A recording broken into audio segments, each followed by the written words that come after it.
अस्सलामुअलैकुम दोस्तों, आज की वीडियो आज अलहमदुलिल्लाह पहला वा चुनिया सी वो वेचता वा। रेट तो नहीं पूरा मिले, लेकिन बिजली के बिल बहुत सी रक्शे 3 आए खड़े आ लैन नूं कपाह। पहली तारीख को मैं चुकी है कपाह। हासन मौलवी वीडियो बना के भेजी नेट ते, ताजा सऊदीया तो फोन आ गया। आ कोठा भरिया वा माशाअल्लाह, कोठा भरिया इंशाअल्लाह। 60-70 मन हैगी आ, अल्लाह ने खैर की। तो बाकी फिर जे रेट वध गया तो उस वधे रेट ते वेच लांगे, ना तो जेड़े ते अल्लाह ने नसीब किया तो तेला भी होगी। अल्लाह तो खैर।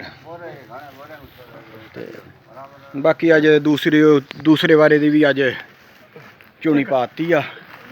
इंशाअल्लाह दूसरे बारे की फिर थाना वीडियो बना के शेयर करांगे किन्नी कॉस्ट आउंदी आ ते फुट्टी किस तरह की आ। उत्ते थोड़ी बहुती बारिश हो गई सी उस कपाह ते खिड़ी ते, वो देखिए किस तरह की फुट्टी आ। इस तरह की होर वीडियो देखने लिए मेरे चैनल को सबसक्राइब कर लो सारे दोस्त, नाल घंटी वाले बटन भी नप दिओ। जज़ाकुमुल्लाह खैर।